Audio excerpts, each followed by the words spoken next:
Buenas, ¿cómo les va? Espero que anden muy bien. Bueno, aquí estamos nuevamente para seguir aprendiendo, ¿sí? Les recuerdo que estamos trabajando con un autor difícil y un texto difícil, ¿sí? Así que por momentos puede que empecemos a ir como más despacito y habrá que estar muy atentos, muy atentas para entender cada paso que damos, ¿no? Anotar todo lo que haga falta anotar, ¿verdad? Bien, entonces, ¿qué estuvimos viendo en la clase anterior? En la clase anterior estuvimos trabajando con la sección 4, o capítulo 4 del libro. Entonces, ¿de qué se trataba aquel capítulo 4? Hablaba sobre el lazo social, ¿no? El lazo social en la modernidad. Entonces, recordemos, ¿de qué hablamos cuando hablamos de lazo social? Hablamos de los lazos que vinculan a las personas de la sociedad. Es eso, simplemente. Lazo social es qué tipo de conexión, qué tipo de lazo, qué tipo de vínculo hay entre las personas que forman parte de la sociedad. Eso, nada más. Entonces, sí, acá imagínense que dibujé la sociedad. Puse 4 personas nada más. Somos millones, obviamente, ¿no? Pero puse 4. Entonces, estas líneas son el lazo social. Pero, atención, ojo, atención. Tacho esto ahora, ya está. Esto fue para arrancar. ¿Por qué? Porque lo que estuvimos viendo la vez pasada es cómo, cómo es el lazo social en la modernidad. ¿Sí? Lazo social en la modernidad. Y vimos que en la modernidad hay 2 maneras de concebir el lazo social. En la modernidad, repito, hay 2 maneras de concebir el lazo social. Hay la mentalidad moderna, porque recuerden que estamos hablando de mentalidades. Estamos, en el fondo, lo que estamos queriendo es comparar la mentalidad moderna con la mentalidad posmoderna, ¿no? Entonces, atenti, a ver. En la mentalidad moderna, hay 2 maneras de imaginar el lazo social. Entonces, o bien lo imaginamos así, vamos a dibujar las personitas.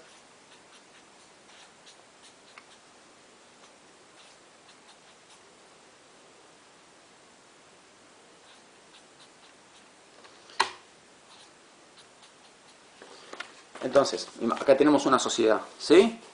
Entonces, una manera de concebir el lazo social, ¿cuál era?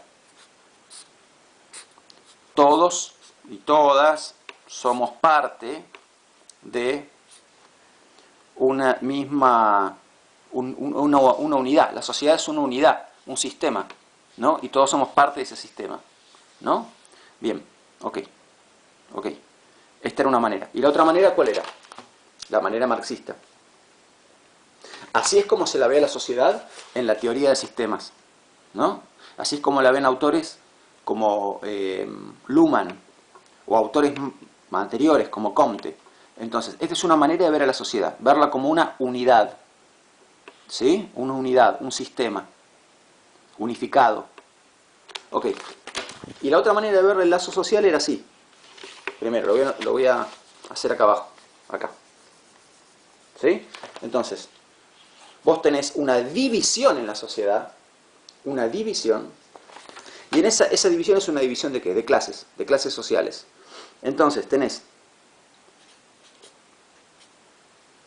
la clase de los opresores y la clase de los oprimidos. Siempre los opresores son muchos menos que los oprimidos. Los oprimidos son una gran mayoría y los opresores son unos pocos que logran mantener oprimidos a esa gran masa. Ok. Entonces, estas son las clases sociales de las que habla Marx. Opresores y oprimidos. Entonces, entre ellos hay vínculos porque defienden sus propios intereses y entre ellos hay vínculos porque ellos luchan por sus propios intereses, derechos, reivindicaciones. ¿No? Ok. Entonces, esta clase está en lucha con esta clase y viceversa. Clase de los opresores, clase de los oprimidos. Burguesía, proletariado. ¿Sí? Entonces, estas son las dos maneras de concebir el lazo social en la modernidad. Ok. Ahora, listo. Vamos, esto es un repaso de lo anterior, ¿sí? Ok, vamos con la sección 5 del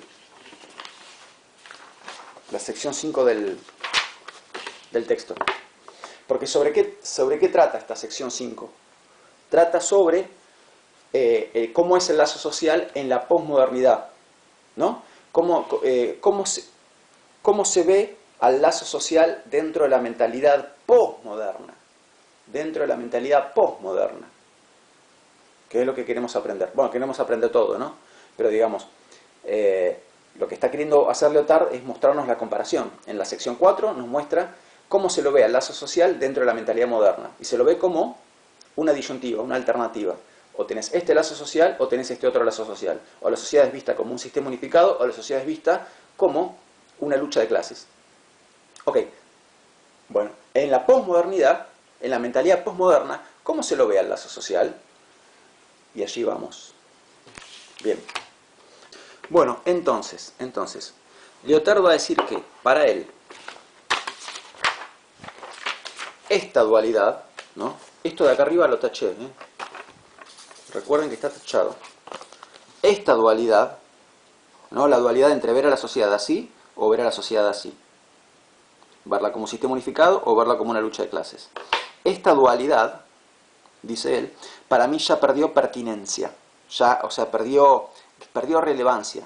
Estas dos maneras de ver a la sociedad ya perdieron relevancia. La sociedad cambió, la sociedad ya no se puede ver ni de esta manera ni de esta manera. ¿Está bien? Entonces, ojo, parece... A ver, hay muchos autores, pero muchos autores, y autores muy fuertes, que sostienen que la sociedad debe ser vista así, y otros muchos autores, entre ellos alguien de la talla de Marx, que sostienen que la sociedad debe ser vista así. Entonces, ¿qué está diciendo Lyotard? Está diciendo, para mí, la sociedad en la que vivimos hoy en día no responde ni a este modelo ni a este modelo. Ya no, estos dos modelos ya no son válidos para analizar la sociedad en la que vivimos, porque la sociedad en la que vivimos es posmoderna. Esto y esto, ¿sí? Son maneras modernas de ver a la sociedad. Pero ya no estamos más en la modernidad, estamos en la posmodernidad. Entonces, él dice, esta manera de ver la sociedad ya, digamos, dejó de ser pertinente. ¿Por qué? ¿Por qué estas dos maneras de ver a la sociedad ya no son pertinentes, ya no son válidas, no son relevantes? ¿Por qué?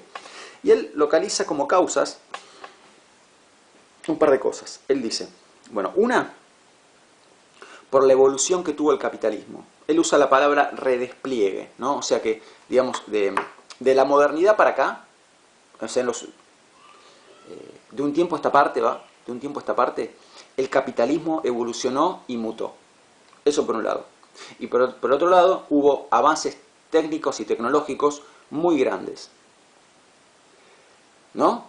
¿Y qué produjeron estas dos cosas? A ver, vamos a empezar a notar. Entonces tenemos evolución y mutación del capitalismo.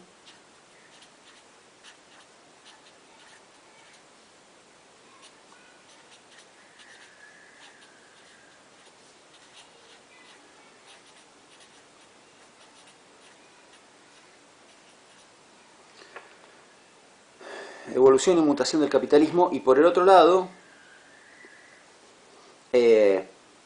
grandes saltos técnicos y tecnológicos, vamos a anotarlo así. Grandes saltos quiere decir avances, progresos, ¿no? Grandes saltos técnicos y tecnológicos.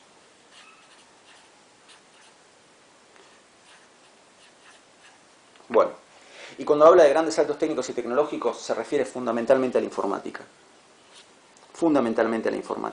Así que acá les anoto informática.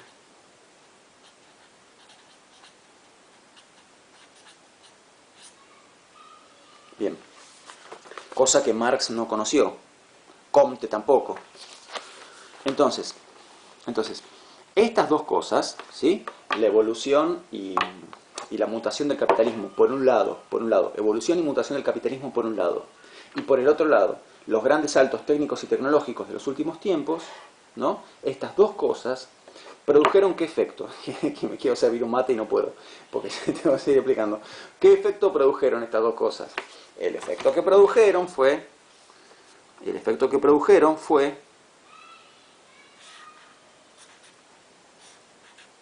un cambio en la función de los estados. Cambio en la función de los estados. ¿Sí? Bien. Cambio. Ustedes anoten mientras yo me sirvo un mate. Un cambio en la función de los estados.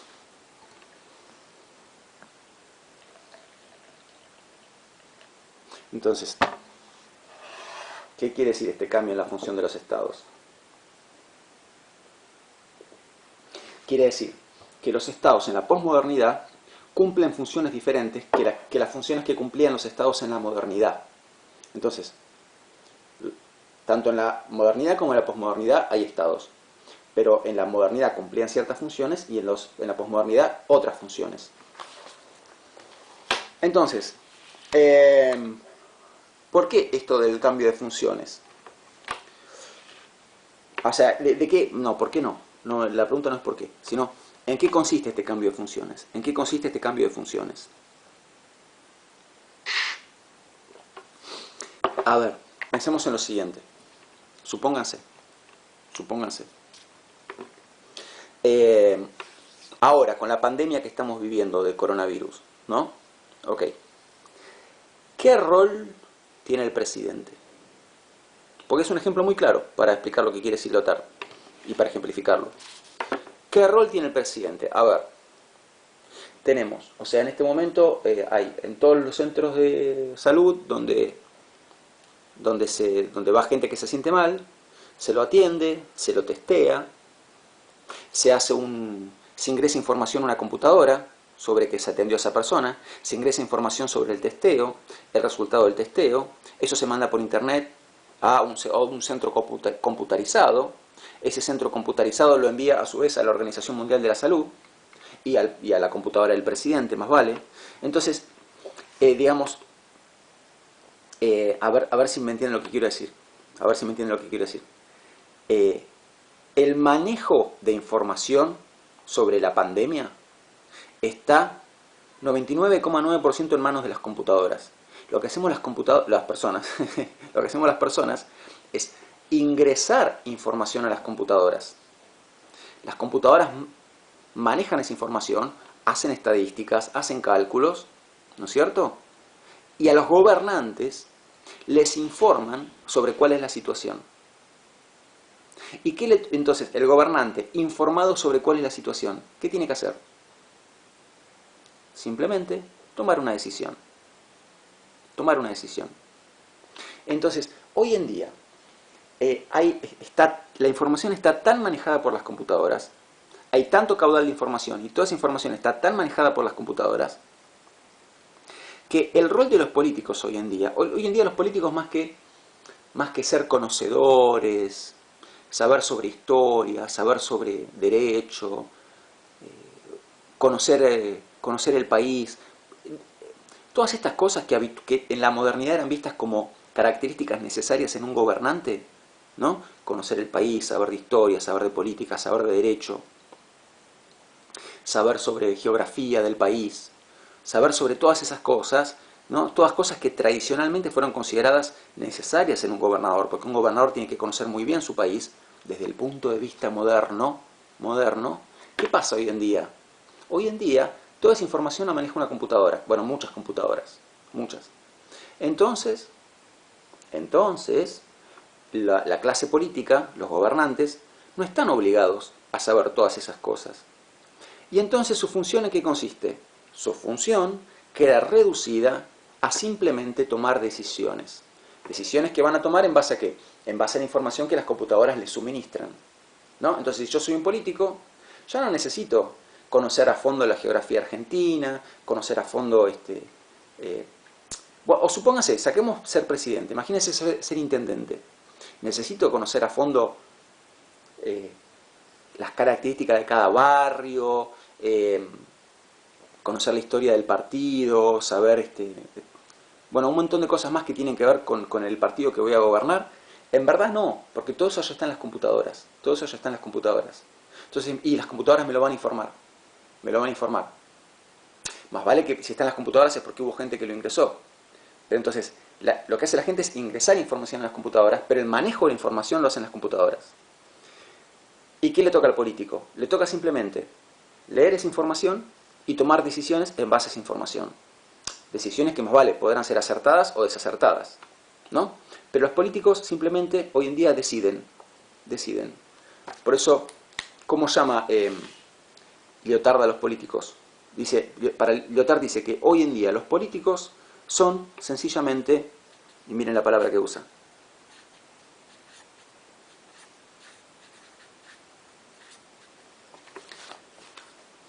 los políticos son decididores.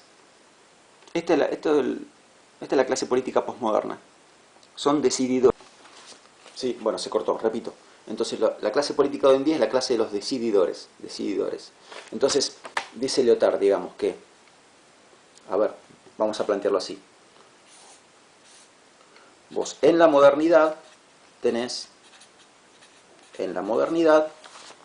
¿sí? Tenés la clase política tradicional.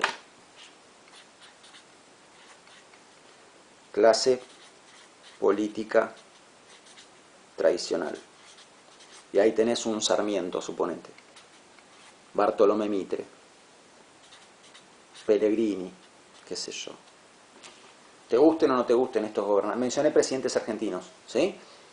Correspondientes a la sociedad argentina cuando todavía estaba en la modernidad. Entonces, ellos serían miembros de la clase política tradicional. Hipólito Yrigoyen, qué sé yo. Bueno, esa es la clase política tradicional. Ahora, ¿qué pasa en la posmodernidad?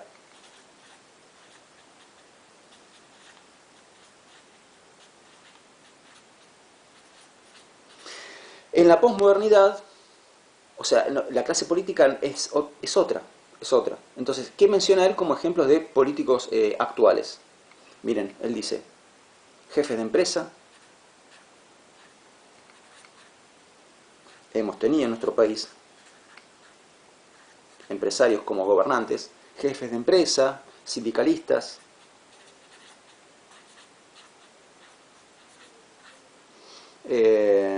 dirigentes de grandes organismos, bueno, pongamos dirigentes,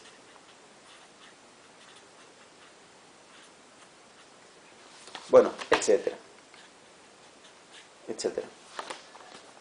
Entonces él dice, bueno, estos son la clase política actual. Jefe de empresas, sindicalistas, dirigentes, o sea que son, si se fijan, son gente que ¿qué hace? A ver, piensen ustedes, hoy en día, para referirse al mandato de un gobernante, fíjense que la palabra mandato ya no se usa. Durante el mandato de tal, en general, ¿qué palabra se usa hoy en día? Para referirse a el periodo durante el cual fue presidente una persona. La palabra que se suele usar es gestión. Entonces fíjense que la clase política actual tiene un perfil como más más gerencial, ¿no? Acá dirigente significa gerente. Vamos a poner esa palabra mejor porque se entiende mejor. Más que dirigentes, sería gerentes. Ahí está más claro. ¿Sí? Se ve que el traductor, recuerden que Lyotard escribe en francés, ¿no? Se ve que el traductor puso la palabra dirigentes, no sé, me parece que la palabra gerentes es más clara. Entonces, esta es la clase política actual, según Lyotard. Son gente con un perfil gerencial. Lo que se le pide a los políticos es que gestionen bien, que sean buenos decididores. Porque ¿qué es ser un gerente? Es ser un decididor, tomar decisiones.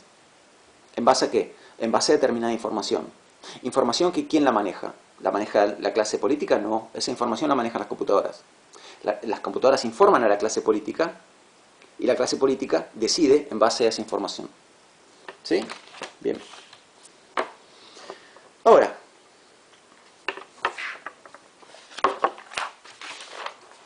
estamos hablando de que cambió la clase política y cambió la manera en que la sociedad ve a la clase política. Entonces, ¿qué pasa hoy en día con la política? Piensen ustedes que la forma tradicional de hacer política, ¿no? Perdió vigencia y perdió, a los ojos de la población, perdió interés. Entonces, lo que es partidos políticos hoy en día es algo que perdió, en lo cual ya la población no tiene interés. De hecho, fíjense que en Argentina tenemos partidos nuevos, en cada elección hay nuevos partidos, ¿no? Entonces, en otras épocas, en épocas modernas, vos podías tener, estamos hablando de, qué sé yo, hasta mitad de siglo más o menos, vos podías tener en Argentina, mitad de siglo y un poco más también, ¿sí? Vos podías tener gente que te decía, yo soy radical, yo soy peronista, ¿no? O gente que decía, yo soy comunista. Bueno, hoy en día en general nadie te va a decir eso así, tal cual, ¿no? Esa fuerte identificación con un partido. Bueno, les decía, entonces, se perdió interés en los partidos políticos y se perdió interés como en los proyectos nacionales, ¿no? La idea de embarquémonos todos en un gran proyecto nacional, cosa que hasta la Segunda Guerra Mundial existía claramente. Qué sé yo, la Unión Soviética era eso, por ejemplo, ¿no? Un gran proyecto nacional que los involucraba a todos. Hoy en día nadie se identifica con un gran proyecto nacional. Incluso personas que quizás, digamos, pueden compartir muchos principios de los que guiaban a la Unión Soviética, hoy en día no se sentirían identificados con un gran proyecto nacional al estilo de la Unión Soviética, ¿no? Eso cayó. Fíjense la frase que dice Lyotard acá. Cada uno se ve remitido a sí mismo. Cada uno se ve remitido a sí mismo. Uno no se siente remitido a un proyecto nacional. Yo me remito a un proyecto que involucra a todos mis compatriotas y a mí también. No, yo me remito a quién? A mí mismo. Y vos a vos mismo. Entonces, cada uno se ve remitido a sí mismo y cada uno sabe que ese sí mismo es poco. ¿Por qué quiere decir que cada uno sabe que ese sí mismo es poco? Yo me siento remitido a sí mismo y sé que mí mismo, sé que yo, Pablo Nito, no puedo cambiar el país. Y vos también te ves remitido a vos mismo y sabés que ese vos mismo es poco, que no vas a cambiar la realidad con eso. Porque esto es lo que cayó, ¿no? Como la idea de todos juntos cambiemos la realidad. Para donde sea que la quieras cambiar. Pero esa idea cayó. La idea de embarcarnos todos juntos en un gran proyecto nacional, etcétera, etcétera, ¿no? Bien. Ahora, Lyotard tan pronto como tira esta frase tan impactante, cada uno se ve remitido a sí mismo y cada uno sabe que ese sí mismo es poco, tan pronto como dice esto, si se fijan poco después en el texto, él hace una aclaración. ¿Y qué aclaración es? Que el hecho de que cada uno se vea remitido a sí mismo no significa que uno esté desconectado de los demás. No significa que no hay lazo social.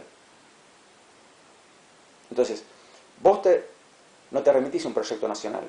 Yo tampoco, él tampoco, ella tampoco. Pero eso significa que vos, él, ella y yo estamos aislados el uno del otro.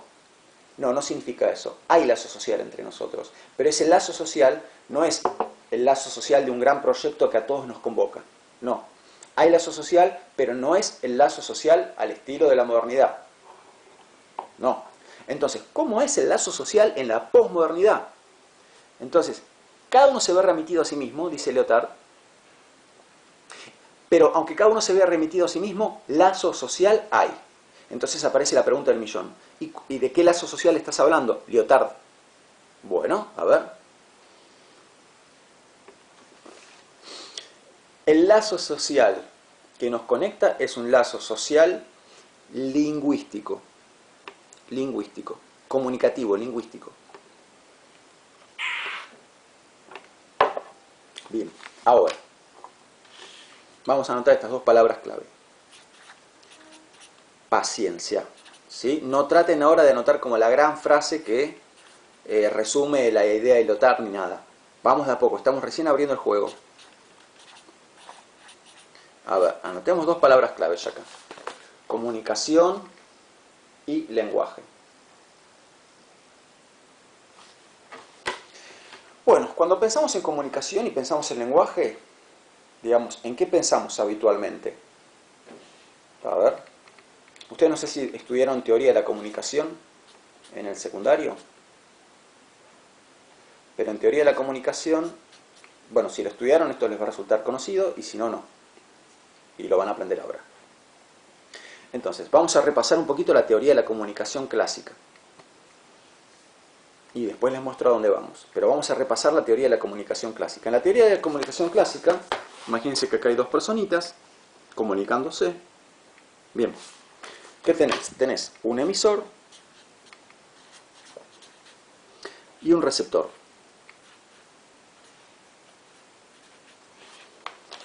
Emisor y receptor. El emisor es el que emite un mensaje y el receptor es el que lo recibe. Entonces,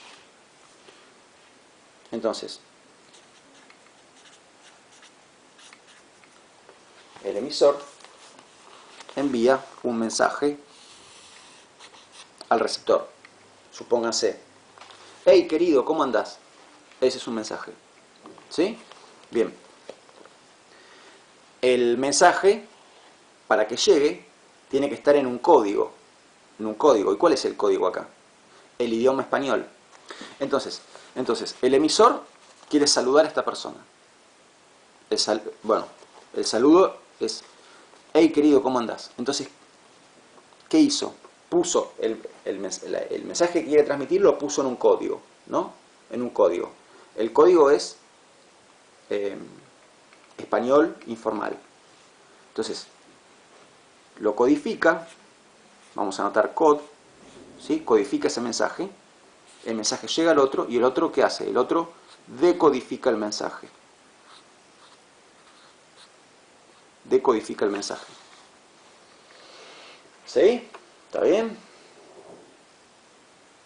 Bueno, ¿qué quiere decir decodificar? A ver, si el otro fuera ruso, ¿podría decodificar el mensaje? No, no lo puede decodificar, porque no sabe ese código. ¿Está bien? ¿Está bien? Entonces, siempre que nos vamos a comunicar, tenemos cierto mensaje que queremos transmitir, lo ponemos en un código, emitimos el mensaje y el otro al recibirlo lo decodifica. Si puede, quizá no lo puede decodificar. Si es ruso no lo va a poder decodificar, porque si es un ruso que no sabe español, no lo va a poder decodificar. ¿Está bien? Y el mensaje viaja siempre a través de un ¿qué? A través de un canal. En este caso el canal es el aire. Si yo te mando un correo electrónico, ¿cuál es el canal? Internet. ¿Sí? ¿Está bien? El mensaje viaja a través de un canal. Y el mensaje puede llegar distorsionado, ¿sí? Por ejemplo, si hay viento muy fuerte, o si alguien empieza a gritar y a hacer bochinche, y yo te estoy hablando, no vas a escuchar bien lo que te digo. ¿Cómo se llama eso? Que contamina el mensaje. Se llama ruido. ¿Sí? Bueno, estoy escribiendo como puedo. Esto es una R, o trata de ser una R. Ruido, ¿sí? Ruido. El ruido es lo que contamina el mensaje. Bueno, ok, gente. Esto que les acabo de explicar es lo que se llama teoría clásica de la comunicación.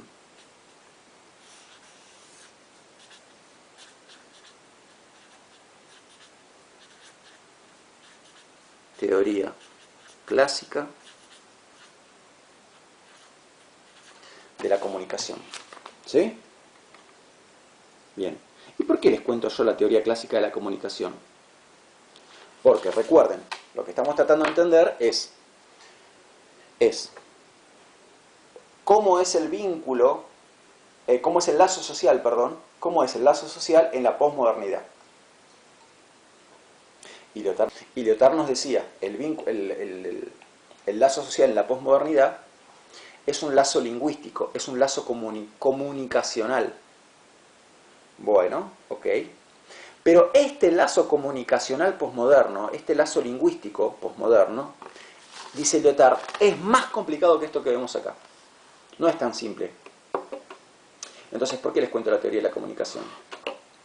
Porque Lyotard dice, Ojo, gente, cuando yo les digo que el lazo social posmoderno es un lazo lingüístico y comunicacional y lingüístico,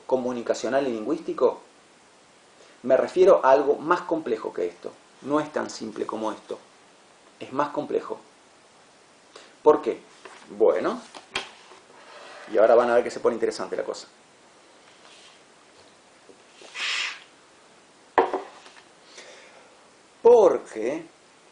Porque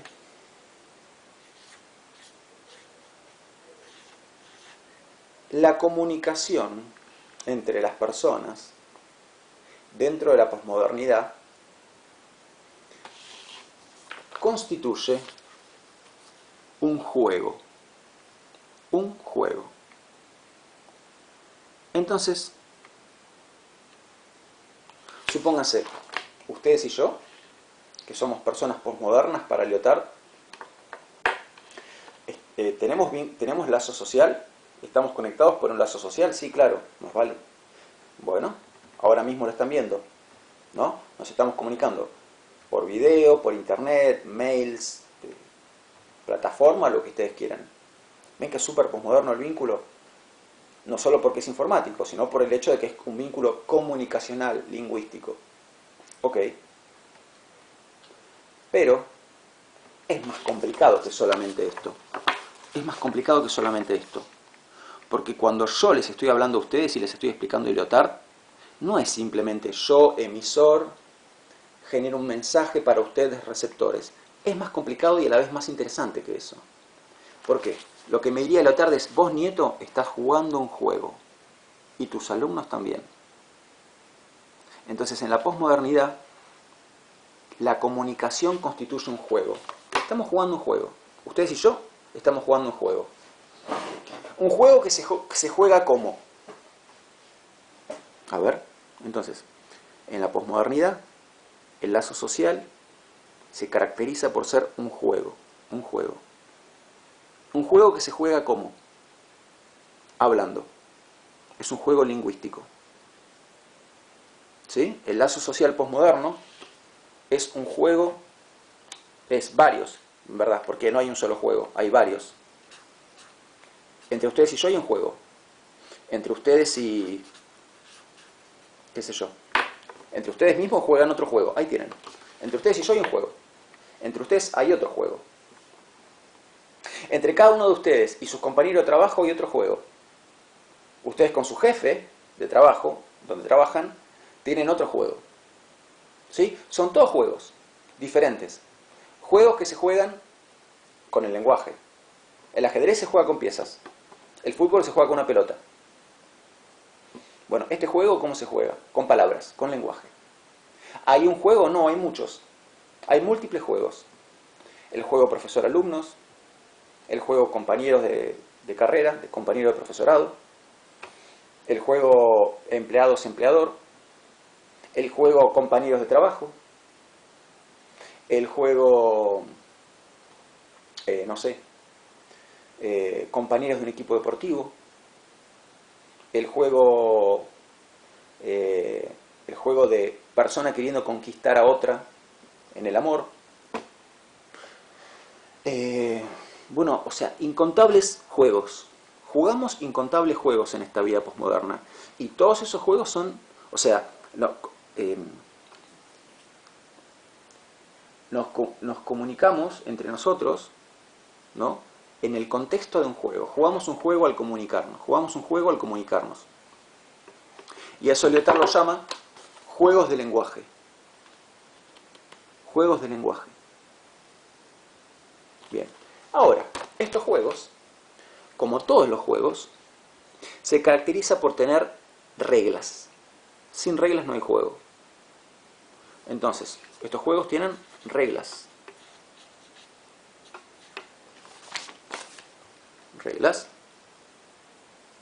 Yo puedo, digamos, a ver, ¿cuáles son parte de esas reglas de juego? Ahora, por ejemplo, que yo puedo decir casi lo que se me canta. ¿Por qué? Porque soy profesor. Entonces se supone que sé. Pero fíjense, puedo decir casi lo que se me canta. ¿Puedo decir lo que se me canta? Tal cual no. No puedo decir absolutamente cualquier cosa, puedo decir muchas cosas, ¿no? Porque es parte de los juegos. Si ahora, supónganse que yo ahora, a ver, esto les habrá pasado en más de una clase en su vida, imagínense que yo ahora estoy explicando Lyotard y de golpe digo, bueno, pero esperen, estoy medio aburrido de explicar Lyotard. Ahora vuelvo con Lyotard, pero quiero contarles cómo ando, y me pongo a hablar de cómo ando. Y después vuelvo a Lyotard. ¿Está dentro de la regla de juego? Y sí, digamos, ustedes me tendrían que fumar a mí hablando sobre cualquier cosa. Porque es parte de la regla de juego, que el profesor dice casi lo que quiere y el alumno tiene que escuchar. Más vale que si yo hago eso, y peor, si lo repito y lo repito, me convierto en un mal profesor. Me convierto en un mal profesor, ¿no? Pero eso está dentro de la regla de juego. Si yo realmente después ya no explico nada de Lyotard y lo único que hago es hablar de mi vida, ya me salgo de las reglas de juego. ¿Ven cómo las reglas marcan cómo hay que jugar? Entonces, estas reglas, por ejemplo, a mí me permiten de golpe irme un poquito, a hablar fuera de la materia, pero no mucho, porque ahí me estoy saliendo de las reglas. Ya no estoy jugando el juego. ¿No es cierto? Supónganse ustedes, ¿está dentro de la regla de juego que me hagan una pregunta sobre Lyotard? Sí, más vale. ¿Está dentro de la regla de juego que me pregunten, bueno, ¿usted cómo anda, profesor? Sí, está dentro de la regla de juego. ¿Está admitido por la regla de juego que ustedes me pregunten, profesor, ¿qué hizo el fin de semana? No, te saliste. Si esto fuera el ajedrez, digamos, moviste un peón como si fuera un alfil. El peón no se mueve como un alfil.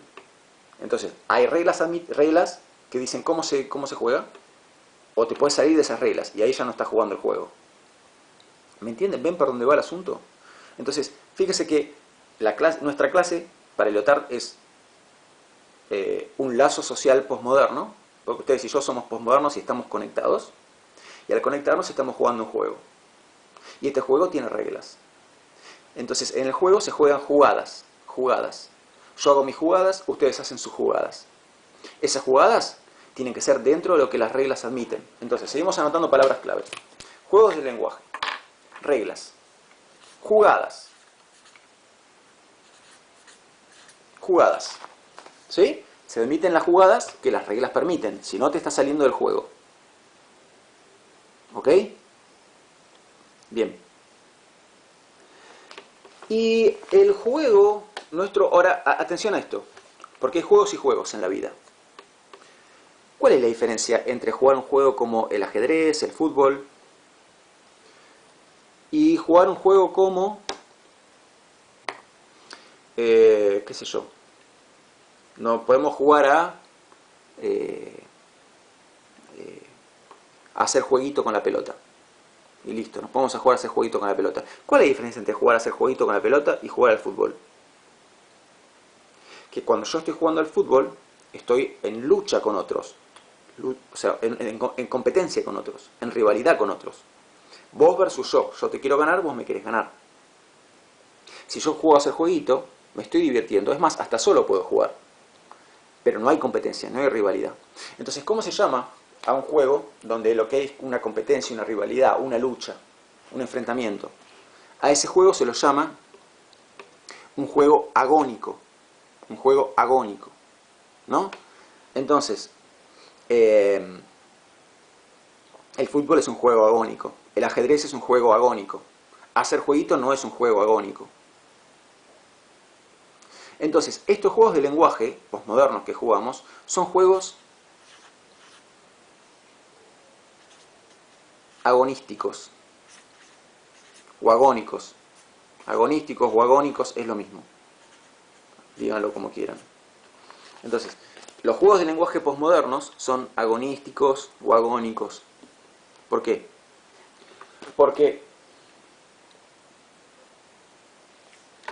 Porque hay un enfrentamiento, hay una lucha acá. Hay una lucha. Entonces, bien, les decía, hay enfrentamiento, hay lucha en esto, ¿no? El juego de lenguaje que ustedes y yo estamos jugando es un juego agónico. El que juegan entre ustedes como compañeros es agónico también. El que juegan ustedes con su jefe en el trabajo es agónico también. Entonces, estos vínculos que tenemos, ¿no? Son de enfrentamiento, de enfrentamiento. Ahora, alto acá, tiempo acá. Que estos vínculos sean agónicos, que sean de enfrentamiento, ¿quiere decir que estamos todo el tiempo tratando de ganarle al otro? ¿Quiere decir que estamos todo el tiempo tratando de ganarle al otro? No, no. Muchas veces le queremos ganar al otro, ¿sí? Muchas veces le queremos ganar. Pero a veces, aunque el juego sea agónico, lo jugamos por el simple placer de jugarlo. Entonces yo te puedo jugar al ajedrez por el simple placer de jugar al ajedrez. No queriendo necesariamente ganarte. Jugar al fútbol por jugar al fútbol. Si gano me pondré contento, pero no es que juego para ganarte. Juego porque quiero jugar al fútbol. ¿Sí? Entonces, estos juegos de lenguaje que jugamos son agónicos, pero que sean agónicos no significa que necesariamente estemos tratando de ganarle al otro todo el tiempo. A veces sí, a veces no. A veces lo único que queremos es jugar. A veces ¿qué queremos? A veces queremos hacer jugadas inesperadas. Porque un buen jugador sabe hacer jugadas inesperadas. Jugadas que descolocan al otro. Entonces, imagínense que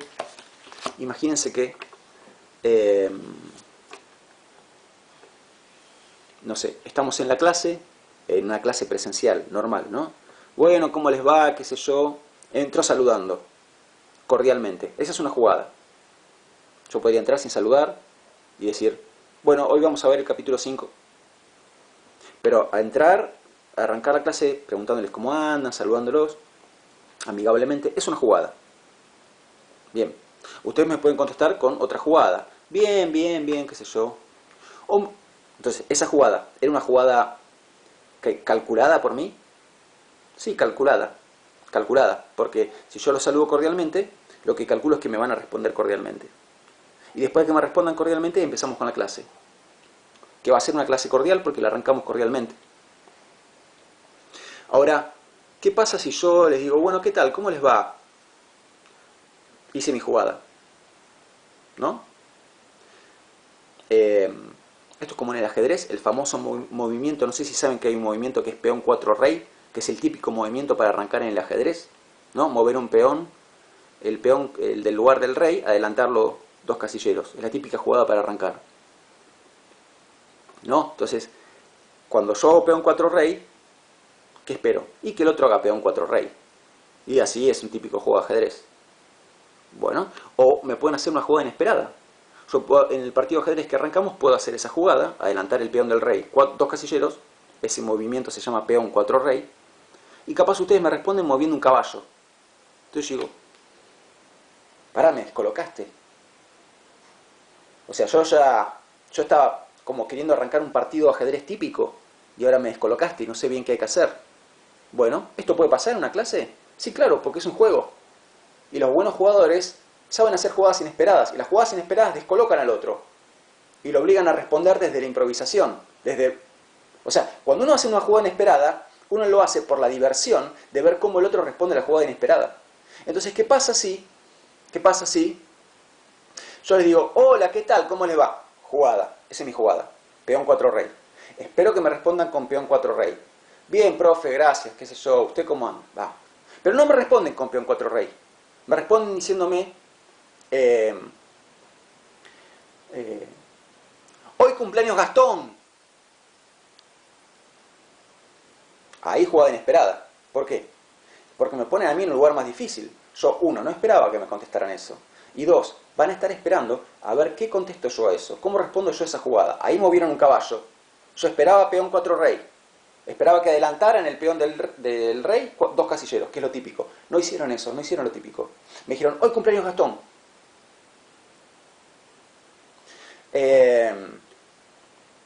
Y me miran para ver qué hago yo. ¿Qué puedo hacer? No sé qué puedo hacer. Ni yo sé qué puedo hacer. Pero hicieron una jugada inesperada. Y si yo soy un buen jugador, voy a saber responder a esa jugada inesperada, descolocándolos a la vez a ustedes.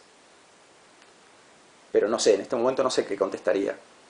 ¿Pero por qué la jugada es inesperada? Porque, a ver, si yo digo,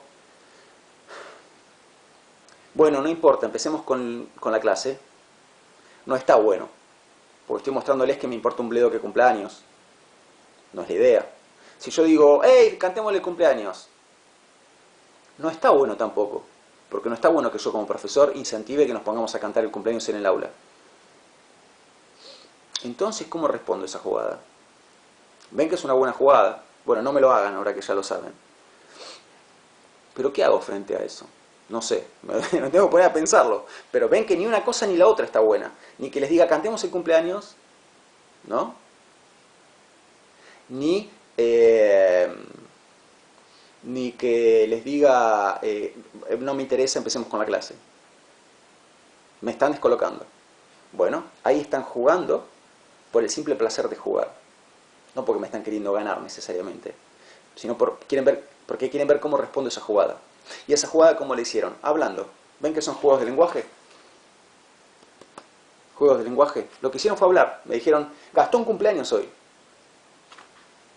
¿No es cierto? Bien. Ok.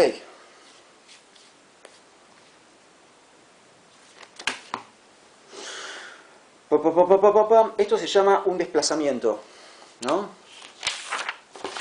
Vamos a anotarlo acá.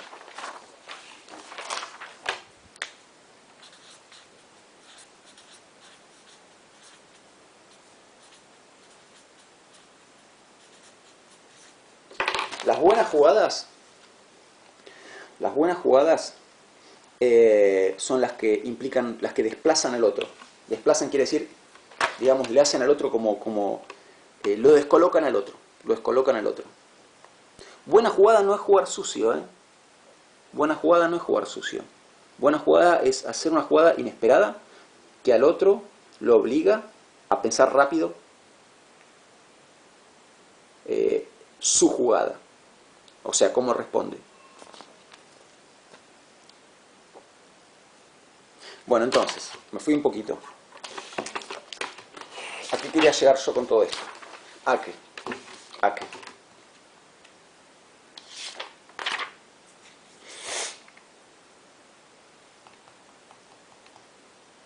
Ok.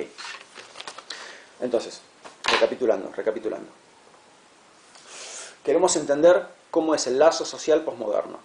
Arrancamos diciendo, bueno, a ver cómo era el lazo social moderno, y vimos que el lazo social moderno comprende dos alternativas, o la sociedad vista como un sistema unificado, o la lucha de clases. Dijimos que para Lyotard, el lazo social actual no se puede ver de esa manera, de ninguna de esas dos maneras. ¿Por qué? Porque la evolución del capitalismo y la evolución de la tecnología cambiaron la función de los estados. Entonces,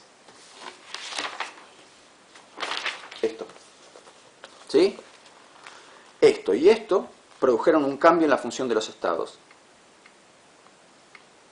Entonces, este cambio en la función de los estados hace que ya no se pueda ver a la sociedad ni así ni así. Esperen, a ver, vuelvo. Óiganme. A ver. Esto, ¿sí? La evolución del capitalismo y la evolución de la tecnología, ¿no?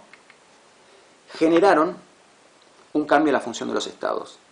Ahí viene todo lo que ya dijimos, de los partidos políticos, de que la clase política hoy en día cambió, de que lo que se les pide a los políticos es gestionar bien, todo eso que ya dijimos. Bueno, a causa de todo eso, ya la sociedad no puede ser vista ni como esto, ni como esto. ¿Y cómo hay que verla la sociedad? ¿Cuáles son los vínculos que nos conectan? Los vínculos que nos conectan son esto. Juegos de lenguaje, como lo estuvimos diciendo recién, con todas sus jugadas, características y demás, ¿no? Cuando hablamos de juego de lenguaje, hablamos de esto, emisor, receptor, no, hablamos de algo más complejo, más interesante, más rico. ¿Por qué? Lyotard dice, bueno, cuando hablamos de juego de lenguaje no hablamos de esto, hablamos de algo más rico. ¿Por qué? Porque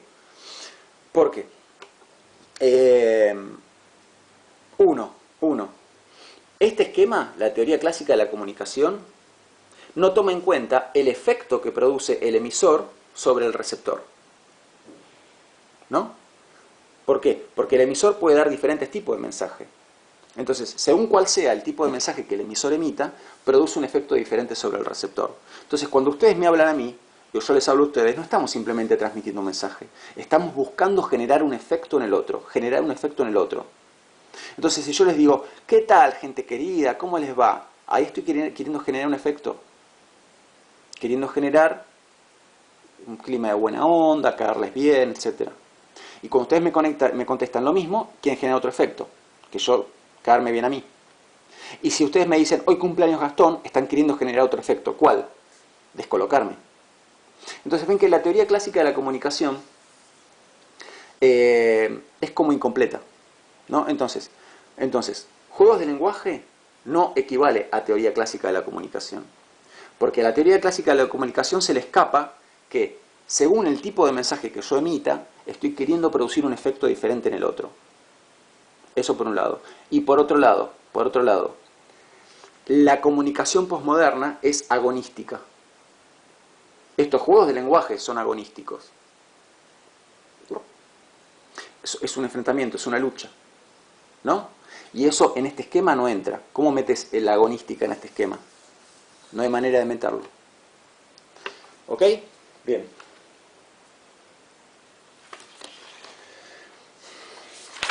Vamos a hacer una cosita, porque quise anudar muchas cosas ahí y capaz fui muy rápido. Vamos a anotarlo acá en la hoja. Entonces, en una hoja nueva. O sea, lo que yo quise hacer recién es como armar un mega resumen de la clase y no sé si me siguieron. A ver, o capaz sí me siguieron, pero si podemos meterlo en un cuadro, mejor. A ver, entonces, tenemos evolución del capitalismo. ¿Sí? Lo estoy abreviando. EvolCap. Evolución del capitalismo.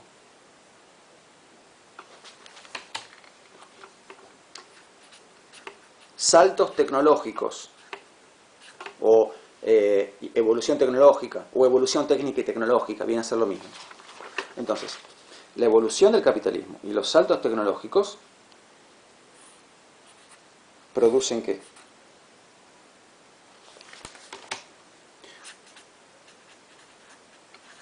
Un cambio en la función de los estados.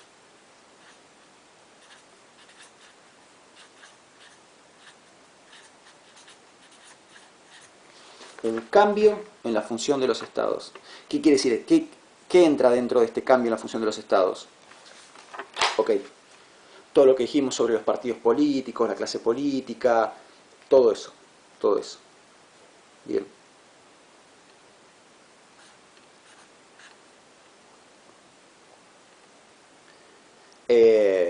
Y a causa de esto, la disyuntiva moderna ya no está vigente.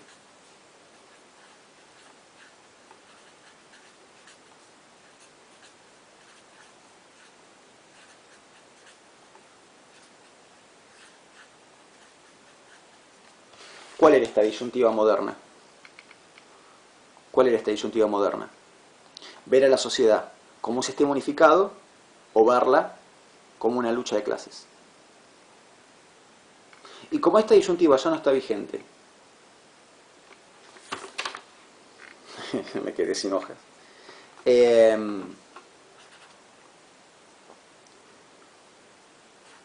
¿Cuál es la naturaleza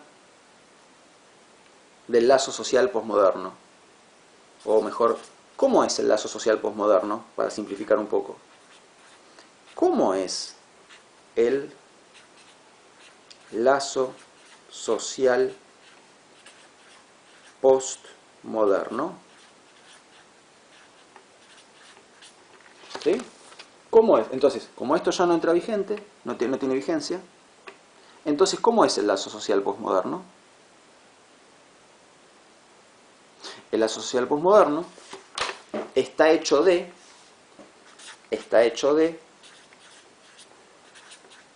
juegos de lenguaje. Juegos de lenguaje.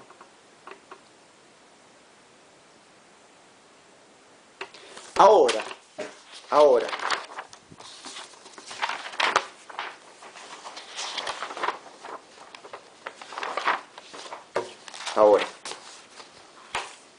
Estos juegos de lenguaje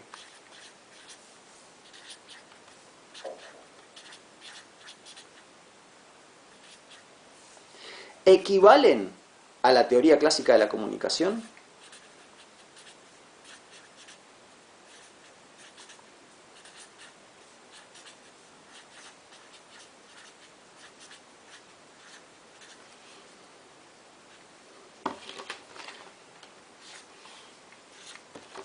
Ven que puse una pregunta para abrir y para cerrar.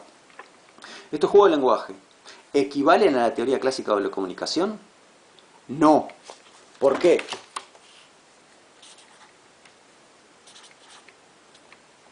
No. ¿Por qué? Porque los juegos de lenguaje tienen dos características que la teoría clásica de la comunicación no contempla.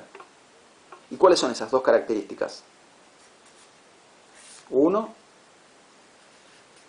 2. Vamos a ver cuáles son esas dos características que acá no están contempladas. 1.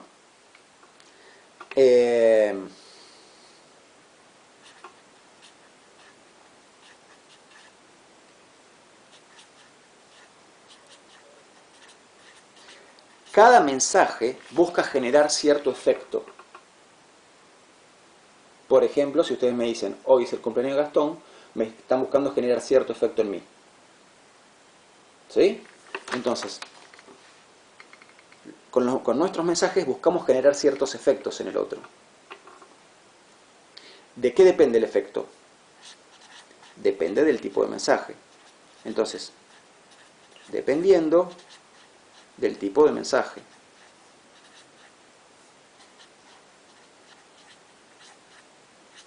¿Sí? Dependiendo del tipo de mensaje.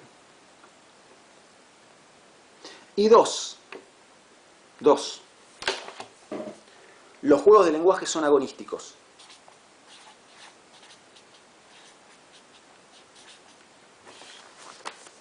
Los juegos de lenguaje son agonísticos, forman parte de una agonística, de un enfrentamiento. Entonces, estas dos características no están contempladas en la teoría clásica de la comunicación. Por eso la teoría clásica de la comunicación no alcanza para comprender el lazo social postmoderno.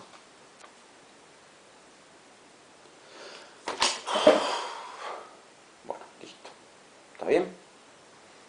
Ven que hacia el final de la clase se me complicó un poquito, pero entonces con el esquema este y la explicación los cuadritos estos que hice, ahí queda mejor, queda más mejor. Suficiente por hoy. Bueno, nos vemos la clase que viene para seguir con estos temas. ¿Está bien? Sección 5 ya está cubierta. La sección 5 del libro está cubierta con esto. Cuídense, nos vemos. Chao.